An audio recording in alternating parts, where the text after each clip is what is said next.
Hey all, welcome back to the channel. Today I'm just going to share a few tips around communication and how we can improve our communication in professional settings. So whether you are giving a presentation, a talk, or you just want to improve your dialogue in professional settings or even not in professional settings, we can all do something to improve our day-to-day self-presentation through communication. But before we get into that, please let me ask you a massive favour. Please like and subscribe to the channel. It really helps it grow. It really helps me bring more content to you all, and I love it and enjoy it. So let's dive right in. So the first tip around communication and improving our communication is just to slow down. It's such a small part of life, and just slowing down can improve so many things. But in relation to communication, it allows us to bring about a much more moderate pace in how we communicate. It allows us to articulate our words clearer, and it allows to it brings about much more understanding to our audiences or to whoever we are speaking to. It gives our brain time to process exactly what we're trying to say, string our words together, bring about better sentence structure, which will come up later on in the video. It brings about more confidence in who we're talking to and what we are saying, and most importantly, allows the individuals or audiences we're speaking to be able to comprehend and bring about more understanding and impact just by the way we are communicating. So take a deep breath and remember just to slow down. This is not a race. We're not rushing to a finish line. We're not fighting through communication and words. We are trying to convey a message, and slowing down can be so impactful and bring about massive results to the way we communicate. Use proper grammar and vocabulary. Now, somebody like myself that's from the neurodivergent world, grammar has been the bane of my life. The words we choose, the type of vocabulary that we use, and also sentence structure. So pay close attention to your sentence structure, your word choice. Avoid using slang. It's so easy, especially for young adults and young people that grew up in a certain urban area. Slang is part of culture. Slang is part of everyday life. However, depending on where you want to go in your career and where you just want to go in life, slang can be a hindrance. And as much as we become more open to difference and more open to equality and diversity, there are still some limitations and still some negatives around speaking a particular way in certain settings and circles. Just remember this: when we're talking about communication, it's really us providing our insights into anything and bringing that service to someone else by communicating that effectively.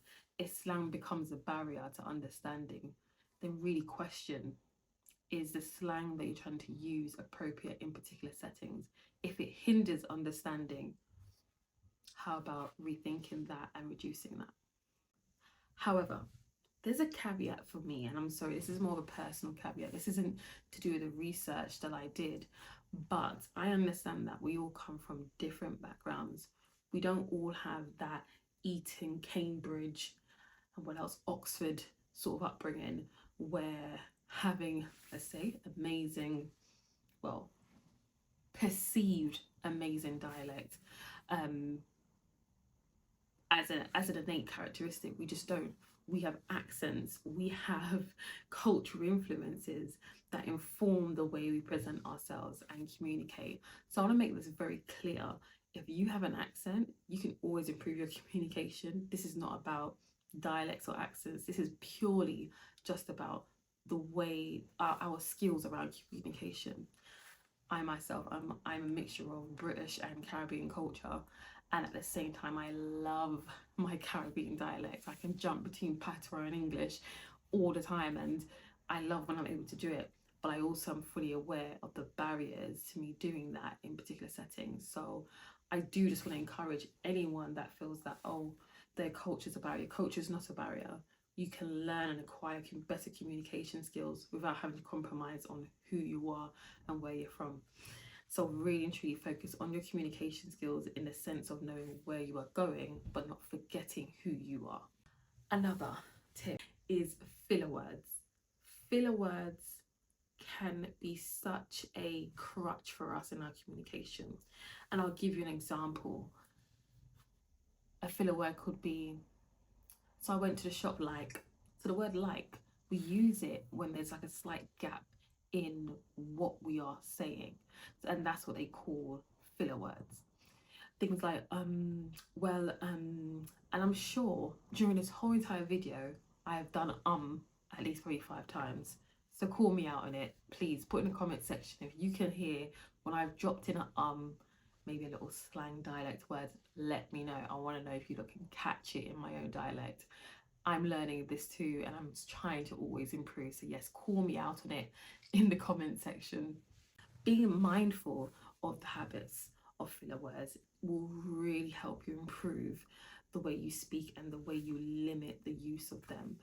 It doesn't mean you're going to kick yourself every single time, but just be mindful. Be mindful of which ones you use, when you use it, and how you use it. It will help you to gain more confidence and challenge those times when you are using filler words to compensate for when you're feeling anxious or nervous when you're speaking. You'll tend to find though, when you are slowing down in your communication, you'll catch when you're about to use your filler words much more. So those two tips around slowing down and recognizing your filler words will work hand in hand. You will notice it, that you'll be able to not use them as much, and you'll process what your sentence structure is much better. Being concise. Being concise is so important and crucial for communication. You don't want to come to somebody saying that you know so much about your topic, but you're waffling. You're waffling on the subject, around the subject. That is not conveying confidence. We want to convey confidence by hitting it straight to the point. Practice expressing your thoughts. Maybe do this daily. Maybe do it in a journal. Maybe do a spoken journal, so you can practice how you can speak about your feelings, your expressions, but also doing it in a concise way. There's no harm in the ramble, but just know that in certain settings, for example at a presentation, or when you're at work, or when you're leading a meeting, being concise helps keep your audience engaged. They are not going off with your waffle wondering where this is going. So honestly, being concise is really important. So that's the end of today's video. I hope you enjoyed it. Like this video, please like and subscribe, and thank you for watching.